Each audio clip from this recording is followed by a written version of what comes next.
Hello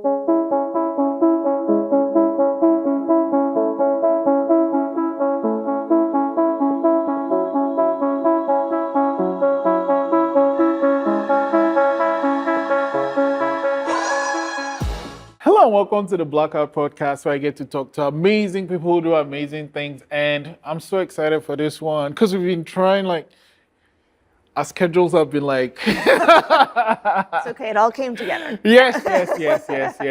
I have Zoe Leger. I learned to pronounce it well. The camera was off. The founder of ACVI, and I said I'm going to let you say what is it? So it's the Atlantic Contemporary Vocal Institute. Yeah, and I actually, you mentioned that, it just came running back to me, and the whole conversation was that you can teach someone how to sing. I'm like, no, man, you either know how to sing or you don't know how to sing. So let's start with that. Yeah, totally. I mean, I think anyone can sing. So, which I know people are like, yeah, but not me. But so the thing that people always say is, oh, well, I'm tone deaf. Or have you heard that person? He's totally tone deaf. But if you were really tone deaf, you wouldn't be able to tell the difference if I was asking you a question or saying a statement, right? So if you can hear that, then you're not tone deaf. You can sing, right? Anyone with a body can sing. So it's just a matter of training it and being open, cutting through the fear sometimes, the vulnerability of singing, but yeah. Okay, so when I sing in the shower, I think I'm freaking dope, right? Probably are. And then I go out and sing, I'm like, yeah, no. I love America's Got Talent. Yes, yeah. And there's some people, man. Yeah. Are you telling me you can take someone like that to sing like someone you hear on the radio or something? Well, I think everyone has natural gifts. Seems kind of silly, but I mean, it's just the same way, someone who's an Olympic swimmer, they have a body that, long arms or long legs, right? My body is not meant for Olympic swimming. But I do think that anyone can learn how to sing well. I think some people maybe it just feels natural for them and they can sing and depending on maybe the environment they grew up in, if there's lots of singing in their house. But I mean, I've worked with singers before who have literally never sung a note. Maybe a teacher told them when they were a kid that they couldn't sing. And then they take a voice lesson maybe 30, 40 years later, and they're shocked to discover that they can totally sing, right? Okay, so we'll come back to that because I'm still not fully convinced yet. Yeah. But what is your own history of singing and music? Yes. So, I grew up here in Halifax, and I've always sung. My mother's very musical, and so she put me in kind of singing lessons and piano lessons and that sort of thing, choirs growing up. And I don't think there was ever a moment in my life where I considered not pursuing music. It always seemed like the natural evolution of what would happen. And then I kind of left Halifax for a little bit for school and then came back. And so now I am very lucky. I get to make a living teaching, singing, and singing myself and working with amateur singers, professional singers, and then doing the work with ACVI has kind of created this community of singers training in a style, and we get to bring in lots of great industry leaders, great teachers from away can come in and do workshops, so it's been really cool. Did you study music or? I did. Oh yeah, my yeah. God. Yeah. So what is it, just music or a special? Yeah, so I mean, I did it's a voice degree, and my undergrad is technically in jazz, so that was kind of the specification. But yeah, so it's a degree in singing, and then I did a master's as well in music. So. Okay, so let's now get into this nitty gritty, right? I'm like, I'll sing it like this, whatever. Yeah. And then I come to you, because teaching someone to type is, I can see what I'm typing, right? Yes. Yeah. But with yes. singing, yeah, I like, I can't. You know the one that gets to be they like sing from your tummy. What do Totally. you do? Yeah. Like Yeah, and this is what's tricky because with a piano, for example, if I was teaching you piano, you just put your hands on yeah. there and I'd say, okay, move your hand here, move your fingers, shape it like this. But with singing, everything is felt.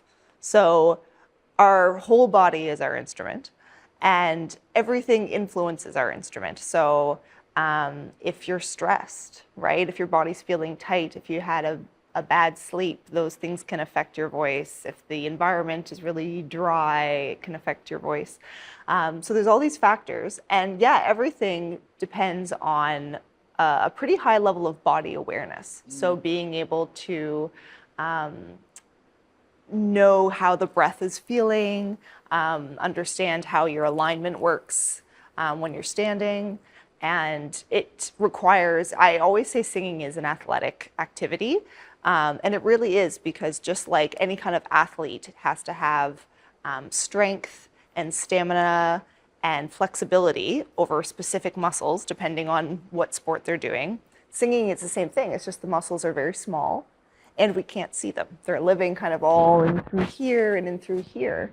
And so when someone opens their mouth and sings, we see an open mouth and we hear that, but there's all these inner workings that are happening. So a really great singer has this control over all of these muscles, and they do that through vocal exercises and very specific technique work. So there's a lot of science and a lot of anatomy that goes into good singing. People don't realize.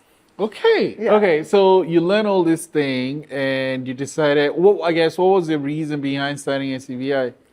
So with ACVI, I think we're really lucky that we live in a place here on the East Coast where we have so many good singers, so many good musicians. The professional music scene is really thriving, and there are so many great singers, so many great amateur singers, but I felt like there weren't a lot of places for these singers to train.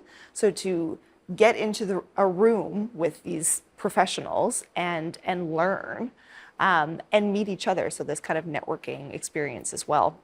So the idea was basically to create a space where people could come and train, particularly for contemporary singing. So contemporary would be like pop, rock, R&B, jazz. So basically non-classical singing or operatic singing.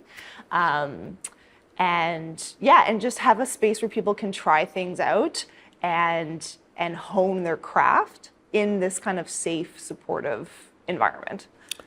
So you're telling me, how many classes would I take to go from the sucky karaoke singer to like, hey, come and see my show? Yeah, that depends. It's different for everyone. I think, people always ask, well, how often should I practice? And I always say, well, how good do you want to be? I want to be, let me see, Whitney Houston. Okay, all right. So it totally depends on the singer, and progress is never linear. Sometimes it comes like this, but the worst thing that you can do is not try. Right? And I think that's where people get stuck. They're like, oh, I can't sing, so I'm not going to sing. And it's amazing sometimes after just a few lessons, or even just having the encouragement of someone saying, yeah, you can sing, how that changes the way people even think about themselves, how they hold themselves, how they interact with the world, right? Yeah. Yeah, no, it's true. And you mentioned earlier about a teacher or someone, because I know someone that is hilarious, but they made a joke and it didn't land because they were a kid. Right. And I'm like, just because of what someone said, they just didn't try anymore. And I'm like, that just has a negative, result in people's lives. Like someone can say something 20 years ago and you just hold on to that. Yeah, and the voice is also, it's such a personal thing. It's very vulnerable to get up and sing in front of people. And I think we tie a lot of our self-worth to our voice, right? And so that's a big hump of just getting over that is being able to get up and sing and be okay with being in that vulnerable state. And that's often, when I look at singers who do really well, it's not always the best singer. It's the singer that's willing to kind of put themselves out there, right? Okay, so let's get practical. I mean, you don't have to do anything, but what are some exercises? Because you say you have to do all these. What do you do? And Totally. what is this singing from the tummy thing? Like, what exactly are you doing? Are you I like know. squeezing your tummy or what? Totally, yeah. You hear these things that are like, sing from your belly. But Yeah. it's like, well, or breathe from your belly. Well, you don't breathe from your belly, you breathe from your lungs, right? So the idea is basically when we breathe, the diaphragm, which it's like you can kind of feel it if you take your hands and you kind of feel between your rib cage. It's like this squishy place. So the diaphragm basically drops and the lungs expand. And that's something that happens anyways. So breathing for singing, we're basically just trying to train those muscles to work in a really controlled way. So breathing is probably it's not the top thing, but it's one of the things that we look at. And then lots of different exercises, going through different vowels, different like stretching our range. So going high up in the voice, going low in the voice. And then any kind of like, we work on things like resonance, so the tone of your voice. So the thing with vocal exercises is that when people think of a vocal exercise, a singing exercise, they think of like me, Yeah. Sound of music and stuff. Yeah. But some of the most effective vocal exercises, remember I was saying, it's all about training very specific muscles in a specific way. So like one of my favorite vocal exercises is a lip trill. So can you go like this? Can you go?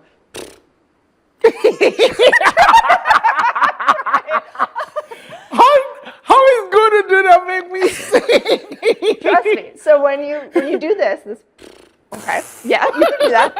So then you pitch it, so you can go. Oh, like a bike and shit. Yeah, exactly. So what that does is what I'm doing is I'm getting my vocal folds to vibrate in a very consistent, specific way. I'm getting the breath to operate, because if the breath isn't working, it doesn't sustain. It fizzles out. Right. So these are these exercises. You hear singers like going, and you're like, what? Come on, like that's not singing, right? Right. But it's working a really specific muscular activity. So yeah, singing exercises are very wacky. I always tell people when they come in my studio, I'm like, we are going to make all kinds of weird sounds. Yeah. Before we make the good sounds. Okay, so you actually just announced recently new faculty for CVI. Yes. Yeah. First, what's the process in picking faculty, and like what do they, I guess, teach? Yeah. So our kind of flagship program with ACVI is our summer training program. So this year is our third year in the summer training program, and it's a 3-day conference essentially at the end of June. And we have it here in Halifax. And the summer training program, every year we bring in different clinicians. So some of them are voice teachers. So people like me we have a couple here in Halifax. We have one that's coming over from PEI. And they teach workshops on all kinds of different things. So different specific techniques around singing, sometimes things like working with a band. Wait, what? Like okay, what? Yeah. Because, actually, I'm not a musician. I'm like, but it makes sense, right? Because you kind of have to understand how to either sing high or low with the band and all that stuff. Okay, Totally, yeah. And then we get industry professionals to come in, so artists, performing artists that will come and sometimes do workshops on like stage presence, how to perform in a way with confidence on stage. Or we had an industry panel last year with a few different artists that talked about basically how to make connections in the industry, how to release an EP, how to navigate royalties as an artist, because a lot of the singers that come to the summer training program, sometimes they're kind of emerging artists, aspiring artists. So we have all kinds of different people. This year we're really excited. We're bringing in Allison Crockett, who's actually based in the States. She's kind of a soul electronica artist, and also a really amazing voice teacher. So she's coming in and she's going to do some very specific workshops with our singers this year. And she'll work on everything from technique to developing rhythm as a singer, and more technique and performance stuff as well. So so it's kind of amazing. My job basically is to kind of look at, okay, well, what are the needs of singers? I get to work with singers all the time, just in my own studio. So what do people really want to work on? And then finding these amazing artists that are great at teaching that and bringing them in. So we look at things like recording, how to make a home demo is one of the workshops this year, and And do you have a date yet? Yeah, it's June 26, 27, and 28. Okay. Yeah.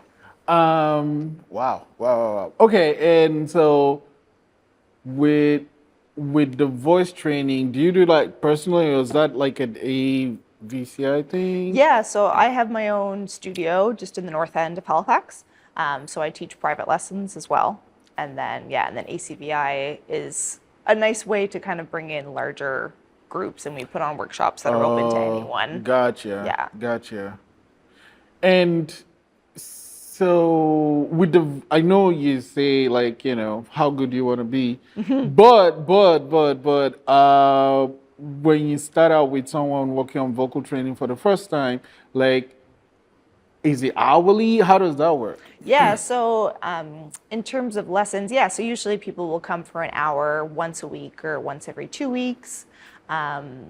Personally, like, I also work with some singers who might just book a lesson here and there, kind of like a tune-up, or I have a few students who are professional singers who maybe are prepping for an album recording or a gig, and so they'll just come for 1 or 2 lessons here and there. And it's kind of just like how you would maybe go for a massage to make sure all of your muscles are feeling good and the body is working the way it should. Okay. So some people do that, but like learning any instrument, consistent training is always the most helpful. So usually every couple weeks someone will come. So like, professional singers, they kind of know where they are, but if you are starting out, like, do you evaluate the person and be like, oh, this is kind of what we need to do, or? Yeah, I mean, I can usually tell, like when I'm talking to someone, you can learn a lot about someone's voice just by the way they speak and how they. What? Yeah, totally. Okay. So, like for you, for example, just saying. Right. You use your voice in like your whole range, like that. What? Right? So you're using the low end of your voice, the high end of your voice. So when I hear someone like that, I'm like, you know what? He's probably got a pretty good range, Okay. Right? Versus when you talk to someone and they're like, hey, what's up? How's it going? And it's all kind of here. And there's right? Sometimes those singers, it's harder to get them to use their whole voice because they're stuck here all the time, right? So yeah. Okay. So, and then it just kind of depends on anyone's previous trainings. Like sometimes someone's never had a voice lesson, but they sang in choirs a lot as a kid, sang a lot in school growing up, something like that. And so they've just kind of got a musical ear, or they've sung, they might just not have the technique that works the best for their voice. Or the style, style of singing that they want to do. Like sometimes I work with a singer who has, maybe they've done a lot of, like I said, classical singing, but then they really want to sing rock or R&B. And so they'll come and we look at kind of how the technique is different depending on what kind of style of singing you like to do. It's good you mentioned that. So one of my best, it's a really great film. It's messed up, but it's a really great film. What's Love Got to Do with It? Okay. Tina Turner. Yeah. I don't know if you've seen the movie, but like, I don't know if that's what her life was like. Yeah. But, she sang in church, right? Yeah. And then she's singing with this guy, and like her range is insane. Obviously, it's hard, but like, I can see how like, oh, I used to sing whatever. I want to do rock now. Another person that's kind of like weird to me is dead now, but like the lead singer of Linkin Park. Yeah. Like he does like chow chow chow, and then he sings beautiful. I'm like, how? Yeah, yeah, I know, right? And I mean, that's the incredible thing about the human voice is that no two voices are the same. You know, if we've got electric pianos or something like that, you can have two side by side. They're the exact same. When I go down to my studio, like I press a button on the piano, it's going to sound the same day in and day out. But the voice, every voice is different, and the voice changes all the time as we age and as we go through different seasons of life. Our voice is always changing, and I think that it can be frustrating sometimes as a singer because one day we can wake up and our voice feels like, oh, this is so easy, and then the next day maybe you got a poor sleep or something, and the next day doesn't feel so good, and that can be really frustrating. But also I think that's the beautiful thing about the voice. What are some of the like no-nos to take care of your voice, right? Because like I've seen a friend and they're like, oh, I have this concert, so I'm not going to talk. Yes. Like, what the fuck? Like, yeah, totally. Yeah. I mean, like, yes. So some singers can like really take it overboard. And I think sometimes the stress of messing up your voice is more harmful than, right. So I don't stress too much. Like there are some big things. I mean, things like smoking is not going to be great for the voice, right? Just because of all the lung damage and whatever. And like alcohol as well. So like wait, what? Isn't it like liquid and stuff? I mean, it gives you liquid courage. That can help with performing. But yeah, no, I mean the voice. So anything that's like probably not great for your body is not great for the voice. So things that are good for the body, like rest, hydration, are going to be great for the voice. And then things like that really abuse or overuse your voice. So like if you go to a concert and you're like yelling, or you go to a party and it's a really loud environment and so you're talking louder than you normally would, like that's going to tire out your voice. So if I've got a gig or something coming up where I've got to sing, I will be more mindful of things like shouting and that sort of thing. Another thing that people like, if they are losing their voice or they're sick, people tend to whisper, but whispering is actually really bad for your voice as well. What?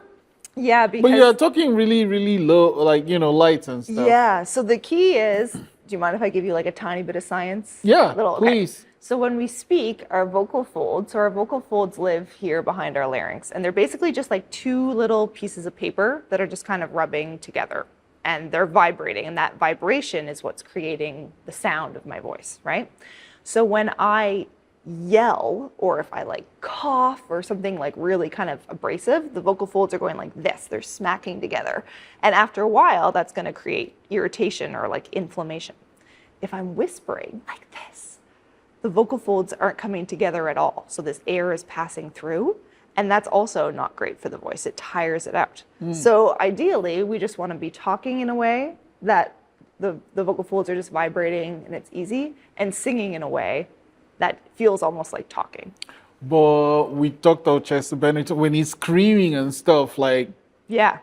it's, the white stuff. Yeah. And then when he's singing the melody and soft and stuff, it's like, so all you're telling me is that he's natural, obviously, but also a lot of practice to get your voice to do those things. Totally. Yeah. And I mean, singers, especially professional singers, or like rock singers that are like doing big, loud singing. I mean, if they've been doing that for 10, 20, 30 years, like their vocal folds are probably, the muscle is pretty strong, right? So they can handle that kind of intensity. Versus like if you're newer to singing, you kind of need to maybe be more careful until you've built that endurance up in the voice.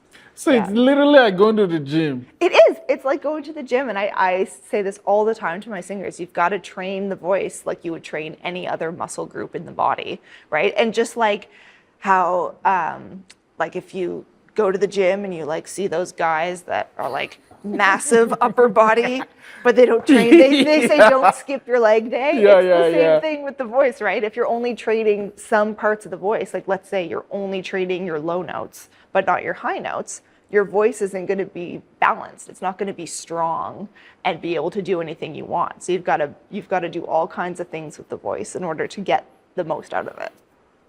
Do you need to have like an instrument playing when you're doing the voice thing, or? You don't need to. I mean, like the internet is amazing because I mean, the YouTube you can have karaoke tracks that you can sing along Right. to and that sort of thing. It's always nice as a singer if you could play an instrument like guitar or piano, so you can. Do you play anything? I play piano, yeah. Was that like part of your learning or just? I guess so, yeah. I grew up playing piano and I think it also, like as a singer, it's just, I was motivated to be able to play and sing because it's just nice not to have to like rely on someone else to play for me. Yeah. Okay, and wow, I have so many questions, right? Because I love this. I love music and I love singing, and to me, it's like you can either sing or you can't sing. So I said we're going to come back to this. Yeah, nah, no. And you're like, yeah, it's just like any muscle, and you got to train it, but like, apart from some of the things you mentioned and stuff, like, what are some things that people can do to practice, like, apart from the actual singing or, walking, what are some other things they can do that would be considered like learning how to sing or vocal training, I guess? Yeah. I mean, if you don't sing at all, I think it's kind of just getting used to the sound of your own voice. So just trying to sing, singing simple songs, singing along with the radio, right? If you are kind of already like a shower singer, so you like to sing, but you don't know if you could do something else with it. I think taking lessons is always going to be the best thing to do, just because having someone else listen and understand kind of how the voice works and be able to kind of look at your physiology is going to be the most helpful. But I mean, I would say be playful with the voice. What does that mean? Yeah, so like we were saying, using all different parts of your voice. Doing. Yeah, totally. And like even, think about like little kids, make crazy sounds all the time, right? And like I have 2 little ones at home, and they're always just like making the most wild, insane sounds. But then as we get older and we get more serious, we tend to kind of just use our voice in one way. And so if you want to explore your voice, try like speaking up high or going down low, or, doing funny character voices. All of that sort of thing can kind of just teach you about how your voice works. And then, finding some really good singing exercises, which, sometimes you can go online and find some online exercises to do, or have a teacher and find exercises that are tailored to your voice that will help, and have someone kind of tell you what sort of songs are good for your voice is really helpful as well. Wait. I mean, we kind of touched this with the, Tina Turner and Chester Benningfield thing, but how can you tell, like, how as a, vocal coach, like, what would you be like, I want to sing like Chester Bennington. How would be like, yeah, we can't do that. This is where, like, what about the person would tell you this is kind of what they should be doing? Yeah, so we kind of like look at their default voice. So what I mean by default voice is kind of where they're singing when it's just natural, easy, kind of where their range is. So, for example, if someone comes in and they have maybe kind of like a high voice and it's very light, maybe very soft, then I'm not going to get them to sing like Adele, right? That's got this like big, loud, rich sound. At least not yet, maybe down the road. And kind of vice versa. And so you kind of have to look at sort of where their range is and what the quality of their sound is. Is it dark? Is it bright? Is it soft? Is it a fuller sound? And then usually we kind of train singers to play with whatever sound doesn't necessarily come naturally. So if someone has a really kind of bright sound, we look at, okay, can we find any darker sounds or richer sounds, and vice versa. Yeah. Okay. And for you, what do you love about what you do? So many things. I'm so lucky to do what I do. I think the biggest thing as a singing teacher that I love is that I get to see this amazing growth in people as humans. So not just, oh yeah, that sounds a lot better, we've been working for 6 months, or you came to this workshop and wow, you're nailing that high note. That's great.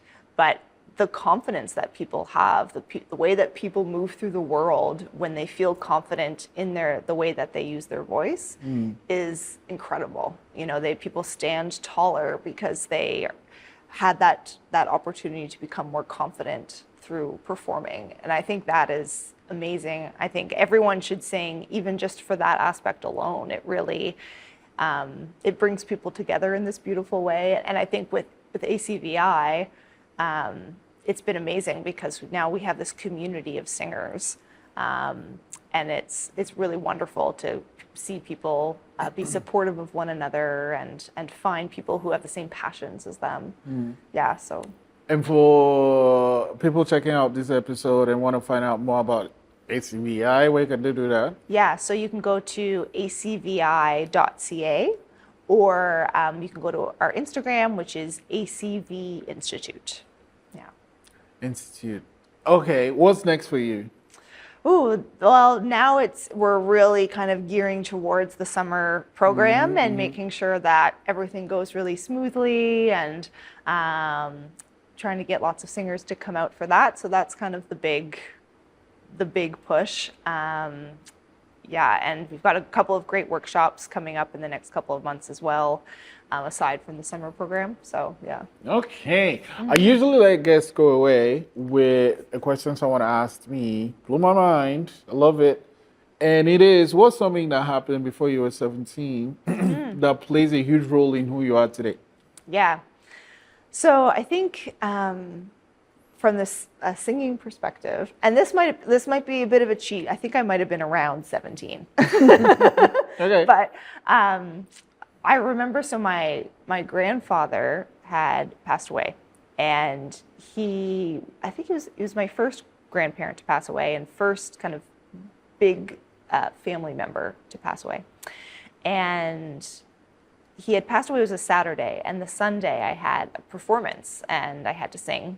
And I was a teenager, and you're already nervous and self-conscious. And I had to do this performance. And I remember I got up, and about halfway through the song, my voice like totally broke and just cracked. And I was mortified. Like, oh gosh, I had this horrible performance. And I was, in this kind of emotional state of just losing a grandparent.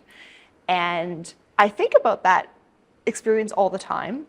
And at the time, I was focused on the embarrassment of having a bad performance. But then, of course, I survived. I kept performing, I kept singing. And I think about it all the time, about how the voice is not meant to be perfect. We think of singing as, oh, they have this amazing voice and you have to sound great all the time. But really what is amazing about singing is that it is the most pure form of human emotion. And it doesn't matter if you wake up and your voice sounds incredible, or if you wake up and your voice is froggy and crackly, or laced with all of this emotion of what's going on. The voice is the voice. And I think that really taught me that there's so much beauty in the vulnerability of being a singer. And it's something I work on with my students all the time. So yeah, I think about that all the time. Thanks for sharing that, Zoe. And I guess I'm leaning more to, maybe I can learn how to sing. Oh, yeah. Leaning closer. I'm not like fully in that camp yet, but leaning close. Yeah. I want to let you go with a little piece of magic, if I can find my pen. Oh, got it. So I'm going to let you pick a number between 1 and 60. Okay. 60. Okay. Do not show me the number.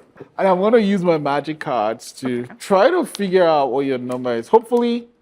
Okay, I'm going to look away. You can point it to. I'm closing my eyes. Point it to the camera? Yeah. Okay. You done?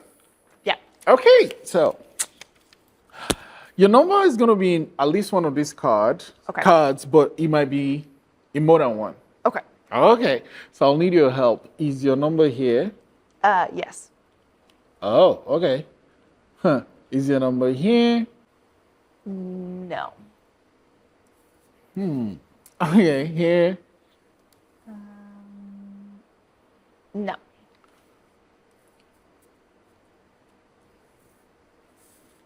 Is your number 36? How did you do that? Magic! Oh my God, I love everything you're doing at ACBI, and maybe I'll take a singing lesson. Yes. Thank you so much for sharing your time and your stories, and thank you so much for coming to the podcast today. Thanks for having me. This is great.